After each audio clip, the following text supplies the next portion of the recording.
कहानी की शुरुआत 2009 में मुंबई से होती है। एक सड़क पर एक व्यक्ति तेजी से दौड़ते हुए आता है। उसकी पहचान इस समय तक नहीं होती, इसलिए उसे एक अजनबी माना जाता है। उसी समय एक कन्वेंशन सेंटर में डायमंड एक्सिबिशन शुरू होने वाला होता है, जहां डायमंड बिजनेस करने वाले लोग अपनी डायमंड कलेक्शन को डिस्प्ले करने के लिए तैयार हैं। वहां पुलिस की सुरक्षा कड़ी होती है। कुछ पुलिस अफसर मचान पर खड़े होकर सब कुछ देख रहे होते हैं। वही अजनबी एक सार्वजनिक फ़ोन बूथ के पास खड़ा होता है। क्योंकि उसके पास कॉल करने के लिए पैसे नहीं होते, वह किसी से पैसा लेकर एक पेपर पर लिखे नंबर को डायल करता है, जो कन्वेंशन सेंटर के ऑफिस का नंबर जैसा लगता है। वह कॉल करता है और कहता है, डायमंड एक्सिबिशन में चोरी होने वाली है, उपनिरीक्षक कंबल को कनेक्ट करें। उपनिरीक्षक कंबल उस कॉल को रिसीव करते हैं और कॉल करने वाले अजनबी को तुरंत जानकारी देते हैं कि 4 लोग चोरी करने के लिए आ रहे हैं। उनके पास एक्सेस कार्ड्स और हथियार हैं और उन्होंने 2 दिन पहले ही यह प्लान तैयार किया था। ये सभी सूचना पाकर पुलिस ने अलर्ट जारी किया और एक्सिबिशन में मौजूद सभी लोगों को सुरक्षित स्थानों पर भेजने का आदेश दिया। थोड़ी देर बाद पुलिस और चोरों के बीच मुठभेड़ होती है। चारों चोर मारे जाते हैं और एक जबरदस्त शूटआउट होता है। लेकिन उस शूटआउट के बाद जब पुलिस और लोग सुरक्षित स्थानों पर पहुंचते हैं, तो एक कर्मचारी किमिनी और एक सीनियर सेल्समैन एक कांच की बॉक्स से 5 लाल डायमंड गायब होते हुए पाते हैं। पुलिस जांच करती है और यह पता चलता है कि इन डायमंड्स का कोई भी पता नहीं है। कहानी में आगे चलकर एसआई कंबल, जो मामले की जांच कर रहे हैं, हीरो सिकंदर की एंट्री होती है। सिकंदर इस केस को हल करने के लिए अपनी जांच शुरू करता है। वह पुलिस और अन्य संदिग्धों से बात करता है और धीरे धीरे उसे यह एहसास होता है कि जिन 3 संदिग्धों को वह पहले सच्चा मानता था, उनमें से किसी ने डायमंड चुराए हैं। हीरो की कड़ी मेहनत और सूझबूझ से चोरों का पर्दाफाश होता है और आखिरकार यह साबित होता है कि इनमें से 3 संदिग्धों में से एक ने डायमंड चुराए थे। ये फिल्म एक दिलचस्प क्राइम थ्रिलर है, जिसमें जांच, संदिग्धों का पीछा और एक खतरनाक अंत होता है। अगला दृश्य 3 संदिग्ध पुलिस स्टेशन में हैं। सीनियर और सिकंदर एक ही लॉकअप में हैं। सीनियर यह शिकायत करता है कि इतने सालों से उस स्थान पर काम करने के बाद भी मालिक ने कभी उसका समर्थन नहीं किया। वह ये भी कहता है कि कमिनी को उसने 3 महीने पहले काम पर भेजा था, लेकिन वह झूठ बोल रहा है क्योंकि कमिनी को 4 साल से उस स्थान पर काम करते हुए देखा गया था। उसने नौकरी छोड़ दी थी और अब फिर से काम पर आ गई है। सीनियर को लगता है कि कमिनी डर के कारण सब कुछ भूल चुकी है। पुलिस सिकंदर को अकेले में लेकर उसे कुर्सी से बांधने की तैयारी करती है, लेकिन इससे पहले ही हीरो सिकंदर से बात करता है। सिकंदर गुस्से में जवाब देता है, मैं चोर नहीं हूं, आपको पता है कि मैं सच्चा हूं, आप मेरी आंखों में देख सकते हैं। हीरो हंसते हुए जवाब देता है, ये सब चलने वाला नहीं है। अगला दृश्य 15 साल बाद की शुरुआत होती है। पहले साफ सुथरे और क्लीन शेव दिखने वाला हीरो अब दाढ़ी रखे और ढीले कपड़े पहने ड्यूटी पर है। हीरो में ये बदलाव क्यों आया है? पिछले 15 सालों में क्या हुआ, इसका हमें कुछ भी अंदाजा नहीं है। उच्च अधिकारी ने उसे टर्मिनेशन लेटर दिया है। शायद वह 6 महीने सस्पेंड रहा होगा, लेकिन फिर भी उसने कभी अपनी ड्यूटी नहीं छोड़ी। वह पहले विभाग में एक स्टार इन्वेस्टिगेटर था, लेकिन अब ऐसा नहीं है। उच्च अधिकारी उसे अपमानित करते हैं और हीरो चुपचाप हंसते हुए वहां से निकल जाता है। फिर वह फैमिली कोर्ट जाता है, जहां उसकी पत्नी से तलाक की सुनवाई हो रही है। दोनों का तलाक हो चुका है और हीरो के लिए यह बहुत कठिन समय है। वह कहता है, मुझे समझ में नहीं आता कि क्यों हमारी शादी टूट गई। उसकी पत्नी भी यह समझ चुकी है कि उनका रिश्ता अब खत्म हो चुका है। आज ही उनके रिश्ते का अंत हो गया। इसलिए हीरो का मन बहुत दुखी है और वह बार में जाकर शराब पीता है। अपने हालातों के बारे में सोचते हुए वह बहुत दुखी होता है। तभी उसे अबू धाबी से एक कॉल आता है। कॉल करने वाला हीरो का इन्फॉर्मर होता है, जो कहता है कि वह कल भारत आएगा। इन्फॉर्मर बताता है कि वह सिकंदर के बारे में कुछ महत्वपूर्ण जानकारी देने वाला है। सिकंदर अब एक अच्छे कपड़े पहनकर अमीर बन चुका है। हीरो कॉल करके सिकंदर को बताता है कि उसके साथ काम न करने के कारण ही उसका तलाक हुआ है। वह सिकंदर से माफ़ी भी मांगता है। 15 साल पहले जो हुआ था, वह अब हीरो और सिकंदर दोनों के लिए एक याद बनकर रह गया है। हीरो यह समझने की कोशिश करता है कि सिकंदर को क्या हुआ था। सिकंदर की आंखों में वह यादें हैं जो उसे हमेशा परेशान करती हैं। हीरे की चोरी का मामला कोर्ट में चल रहा है। सीनियर, कमिनी, सिकंदर तीनों को संदिग्ध के रूप में गिरफ्तार किया गया है, लेकिन उनके खिलाफ कोई ठोस सबूत नहीं है और न ही हीरे मिले हैं। सीनियर के लिए उनके बेटे ने वकील नियुक्त किया है और कमिनी और सिकंदर मिलकर उनके खिलाफ बहस कर रहे हैं। हीरे की चोरी में संदिग्धों को पकड़ने के लिए समय चाहिए, इसीलिए हीरो जज से 7 दिन का रिमांड चाहता है और जज ने इसका आदेश भी दे दिया है। तीनों संदिग्धों को पुलिस अस्पताल में भेजा गया, जहां एक्सरे लिया गया, लेकिन उनके शरीर में कहीं भी हीरे नहीं मिले। हीरो कंफ्यूज है कि हीरे कहाँ गए।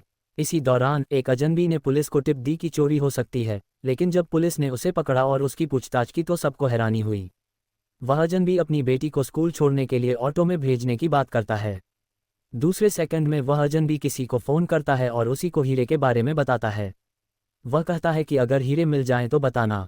अजनबी के पैंट की जेब में एक पत्र था और उस पत्र में एक नंबर था। उस नंबर पर कॉल करके अजनबी ने वही जानकारी दी जो उसने पहले बताया था। हीरो अजनबी से पूछता है कि क्या वह इन 3 संदिग्धों को पहचानता है, लेकिन अजनबी इसका जवाब नहीं देता। अब हीरो को कोई लीड नहीं मिल रही थी। जज ने 7 दिन का समय दिया था और हीरो ने सिकंदर को सजा देने के लिए उसे पीटने की योजना बनाई। कमिनी को भी पुलिस टॉर्चर कर रही थी, लेकिन वह बाहर कुछ भी सच नहीं बोल रही थी। इस पर हीरो ने फिर से कोर्ट में 7 और दिन का समय मांगा। इस बीच हीरो को यह भी लगता है कि अगर इन संदिग्धों ने हीरे किसी और को पास कर दिए हैं तो वह इसका पता नहीं लगा पा रहा था। लेकिन कोई ठोस प्रमाण नहीं होने के कारण जज ने तीनों को जमानत दे दी। सिकंदर का एक पड़ोसन था जो एक नर्स थी और उसी अस्पताल में पुलिस ने एक्सरे के लिए संदिग्धों को भेजा था। सिकंदर को कभी अपने पड़ोसी के बारे में जानकारी नहीं हुई थी। इस दौरान सिकंदर के पड़ोसी ने उसकी मदद नहीं की, क्योंकि सिकंदर के केस की वजह से वह रिश्ते में नहीं आना चाहती थी। सिकंदर ने किसी तरह से ऑफिस में भी काम किया, लेकिन अब उसकी स्थिति खराब हो गई थी। सिकंदर को अपनी फीस देने के लिए पैसे नहीं थे, तो कमिनी ने उसे कुछ पैसे दिए और तभी से सिकंदर और कमिनी के बीच दोस्ती शुरू हो गई। कमिनी की कहानी यह है कि उसका पति दूसरी शादी करके चला गया था और वह अकेले अपने बच्चे के साथ कठिनाई झेल रही थी। इस दौरान सिकंदर और कमिनी एक दूसरे का सहारा बने थे और दोनों के बीच प्यार बढ़ने लगा था। फिर सिकंदर के घर पर एक बुरी घटना घटित हुई, उसकी मां का निधन हो गया। इस दुखद स्थिति में सिकंदर और कमिनी के बीच के रिश्ते में भी तनाव आ गया और सिकंदर ने गुस्से में आकर कमिनी को गालियां दी। इसके बाद दोनों ने एक साथ मिलकर शादी कर ली और नए जीवन की शुरुआत की। अब सिकंदर मुंबई में आकर अपना नया जीवन शुरू करता है। एक दोस्त सिकंदर को एयरपोर्ट पर रिसीव करने के लिए आता है, वही दोस्त जो सिकंदर के मुश्किल समय में उसकी मदद नहीं करता था। सिकंदर अपना सामान उस दोस्त को दे देता है, लेकिन खुद बिना घर जाए बार में चला जाता है। हीरो उसे माफ़ी नहीं मांगता है और सिकंदर को इसका अफसोस नहीं है, क्योंकि उसे लगता है कि उसकी ज़िंदगी में बहुत कुछ हो चुका है। हीरो सिकंदर से पूछता है कि मुंबई छोड़ने के बाद सिकंदर के जीवन में क्या हुआ था और फिर एक फ्लैशबैक शुरू होता है। जब तक कोई अपराधी को दोषी साबित नहीं कर दिया जाता, वह निर्दोष होता है। ऐसा कहने पर भी इस समाज में किसी पर फर्ज दर्ज होने पर उसे अपराधी मान लिया जाता है। इसीलिए मुंबई में सिकंदर को कहीं भी काम नहीं मिला। सिकंदर का एक दोस्त था जिसका एक मामा था, वह मामा आगरा में एक ग्लास फैक्ट्री का मालिक था। इस कारण सिकंदर के दोस्त ने मामा से बात की और सिकंदर के लिए काम दिलवाया। आगरा जाने के लिए पैसे नहीं थे तो सिकंदर ने कमिनी से थोड़े पैसे उधार लिए। सिकंदर, कमिनी, उसका बच्चा और बहन सभी आगरा शिफ्ट हो गए। दोस्त के मामा ने उन्हें ठहरने की जगह दी और सिकंदर ने वहां ग्लास फैक्ट्री में काम सीखकर नई जिंदगी की शुरुआत की। इस तरह से 2 साल खुशहाल बीत गए, लेकिन कोर्ट केस खत्म नहीं हुआ और सिकंदर को मानसिक शांति नहीं मिली। अगली कोर्ट सुनवाई के लिए सिकंदर मुंबई गया। उस समय कोर्ट में एक नई महिला जज नियुक्त की गई थी। उस सुनवाई में वह जज बहुत सख्त थी और उसने केस को फिर से स्थगित करने का आदेश दिया। 3 संदिग्धों के बारे में पुलिस की रिपोर्ट में स्पष्टता नहीं थी और पुलिस ने ठीक से जांच नहीं की थी, इस कारण जज ने तीनों को रिहा कर दिया। सिकंदर के खिलाफ जांच करने का आदेश पुलिस कमिश्नर ने दिया। सिकंदर खुश होकर आगरा वापस लौट आया और कमिनी को बताया कि केस अब बंद हो गया है। लेकिन उसी समय कमिनी की तबीयत खराब हो गई और उसे अस्पताल में भर्ती कराना पड़ा। डॉक्टर ने बताया कि उसे फेफड़ों में समस्या है। सिकंदर के पास पैसे नहीं थे, इसीलिए वह कमिनी को अगले दिन पैसे देने का वादा कर डॉक्टर को कहकर उसे एडमिट करवा लिया। घर में बच्चे और बहन अकेले थे, इसलिए सिकंदर थोड़ा परेशान हो गया। जब वह घर लौटे तो देखा कि दोनों घर के बाहर खड़े थे। उसने सोचा कि कमिनी और बच्चे को चोरी करने के आरोप में घर से बाहर किया गया है, तो सिकंदर ने अपने मामा से पूछताछ की। मामा ने मुंबई पुलिस को सूचना दी और सिकंदर को चेतावनी दी कि अब तुम्हारा यहाँ कोई स्थान नहीं है। सिकंदर ने मामा से कहा कि वह कोई अपराधी नहीं है, लेकिन मामा ने उसकी बात नहीं मानी। सिकंदर ने अपना काम छोड़ा और बच्चों के साथ एक कमरे में शरण ली। कमिनी अस्पताल जा रही थी जब रास्ते में 3 बदमाशों ने उसका पर्स छीन लिया। सिकंदर ने उनकी पहचान की और बदले में उनसे लड़ाई की। वह किसी भी कीमत पर अपनी स्थिति सुधारने के लिए दृढ़ था। एक दिन उसने अदालत में अपनी स्थिति को साबित करने की योजना बनाई। कुछ समय बाद सिकंदर को यह एहसास हुआ कि वह कुछ गलत कर रहा था। उसने ये तय किया कि वह सब कुछ छोड़कर नए तरीके से जीवन जीने का प्रयास करेगा। इसके बाद सिकंदर को अबू धाबी जाने का प्रस्ताव मिला, जहां उसने एक निर्माण कंपनी में काम शुरू किया। वह 4 साल तक वहां रहा और फिर एक नए प्रोजेक्ट पर काम करने लगा। उस दौरान कमिनी और उसके एक पुराने दोस्त के बारे में उसे पता चला, जो अबू धाबी में रहते थे। सिकंदर को इस बारे में शक था, लेकिन उसने कमिनी को हमेशा अच्छा समझा और अबू धाबी में बिताए समय को सकारात्मक रूप से देखा। हालांकि बाद में उसे यह पता चला कि कमिनी मुंबई में एक बार डांस थी, जिससे सिकंदर को बहुत गुस्सा आया। उसने यह फैसला किया कि वह कमिनी से दूर जाएगा। फिर एक दिन सिकंदर ने कमिनी को गिरफ्तार करने की योजना बनाई और उसने एक नया तरीका अपनाया। कमिनी के बारे में और अधिक जानकारी हासिल करने के बाद सिकंदर ने उसे काबू में कर लिया। अब सिकंदर पर वित्तीय दबाव था, इसलिए वह एक डायमंड चुराने की योजना बनाई।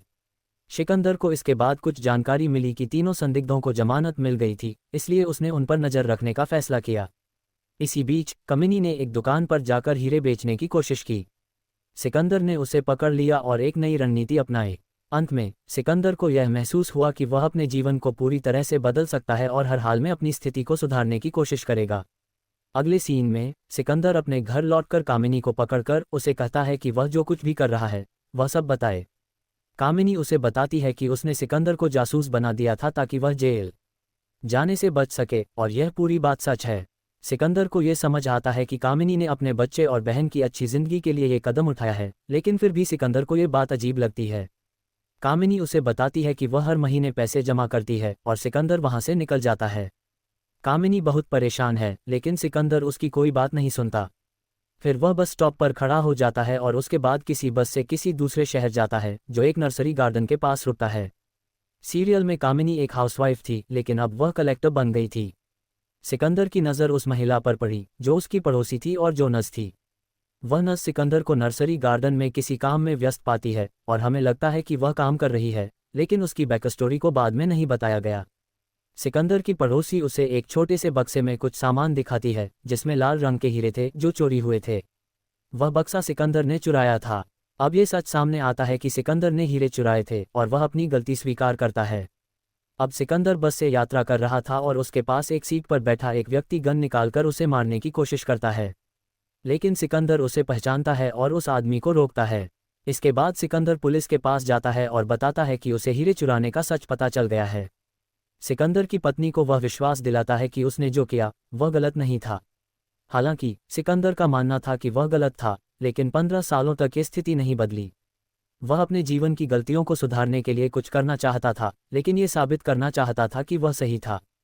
फिर सिकंदर के पास एक मौका आता है जब वह अपनी पत्नी से मिलकर उसे बताता है कि उसने हीरे चुराए थे, लेकिन अब वह अपनी गलती सुधारना चाहता है। इसी बीच सिकंदर अपने पुराने दोस्तों के संपर्क में आता है और यह योजना विफल हो जाती है। जब वह वापस पुलिस के पास जाता है तब वह पूरी कहानी बताता है और अपने किए गए अपराध का प्रायश्चित करता है। एक सेलिब्रेशन से 3 दिन पहले सिकंदर सिस्टम सेट करने के लिए कन्वेंशन सेंटर गया। वहां उसे काम करने वाले कर्मचारी तुकाराम से मुलाकात हुई, जो सिकंदर से कहता है कि वह उसके दोस्त के कंप्यूटर काम में मदद कर सकता है। सिकंदर व्यस्त होने के कारण पहले मना कर देता है, लेकिन फिर वह तुकाराम द्वारा बताए गए पते पर 5,000 रुपये का काम करने जाता है। वह जगह एक बिल्डिंग में थी जो बहुत खामोश और सुनसान थी। तुकाराम का दोस्त सिकंदर को बताता है कि कंप्यूटर का काम ठीक से नहीं हो पा रहा है। सिकंदर को शक हुआ क्योंकि वह पहली बार इस कंप्यूटर को देख रहा था। जब वह पानी पीने के लिए कहता है तो तुकाराम उसे दूसरे कमरे में ले जाता है जहां 2 अन्य लोग मौजूद थे। वहां एक लाल रंग का बैग था जिसमें बंदूकें थीं। सिकंदर ने ये नोट किया और यह महसूस किया कि वह लोग कुछ गलत कर रहे हैं। उसने देखा कि कंप्यूटर में कन्वेंशन सेंटर के कर्मचारी के नाम और फर्जी आईडी कार्ड के डिटेल्स थे। उसे समझ में आया कि ये लोग कोई योजना बना रहे थे। सिकंदर ने कंप्यूटर को ठीक किया और फिर से वहां से निकल गया। अगले दिन सिकंदर कन्वेंशन सेंटर वापस आया और उसी लाल बैग को लेकर तुकाराम को रेस्ट रूम में जाता हुआ देखा। अब सिकंदर को समझ में आ गया कि तुकाराम और उसके दोस्त कुछ गलत करने वाले हैं। सिकंदर ने तुकाराम का पीछा करना शुरू किया और उसे पता चला कि वे लूट करने जा रहे हैं। सिकंदर ने इस योजना को विफल कर दिया। प्रारंभिक सीन में एक अजनबी लूट के बारे में पुलिस को सूचित करता है और सिकंदर उसे फ़ोन करके टिप देता है। सिकंदर ने अजनबी को उसकी छोटी बेटी को स्कूल जाने के दौरान देखा था और उसे इस्तेमाल करके पुलिस को सूचना दी थी। समय पर सही जानकारी मिलने से पुलिस ने लुटेरों को पकड़ लिया। सिकंदर ने कांच के बक्से में लाल रंग के हीरे चुराए थे और उन्हें सुरक्षित जगह पर रख दिया था। लूट के बाद पुलिस ने दोनों लुटेरों की लाशें हटाने के लिए अस्पताल भेजी। उस अस्पताल में सिकंदर की पड़ोसी, जो नर्स थी, भी वहां आई। सिकंदर ने उसे वह हीरे दे दिए और अपनी योजना के बारे में बताया। पड़ोसी ने सिकंदर की मदद की क्योंकि उसे सिकंदर पर विश्वास था। सिकंदर का मानना था कि वह कई सालों से सही काम कर रहा था, लेकिन उसकी योजनाएं हमेशा विफल हो जाती थीं। सिकंदर ने महसूस किया कि अब उसे और छुपने का कोई फायदा नहीं है, और वह नायक बनने की बजाय अपराधी बन चुका था। सिकंदर ने पुलिस से खुद को पकड़े जाने के बाद अपनी गलतियों का स्वीकार किया और अपनी योजना के बारे में सब कुछ बताया। इसके बाद वह एक नई दिशा में आगे बढ़ने की सोचता है और अपनी पत्नी से कहता है कि वह उसे स्विट्जरलैंड ले जाएगा, जहां वे दोनों नया जीवन शुरू कर सकते हैं। सिकंदर के इस प्रस्ताव से उसकी पत्नी ने सहमति जताई और अंत में उनकी कहानी समाप्त हो जाती है।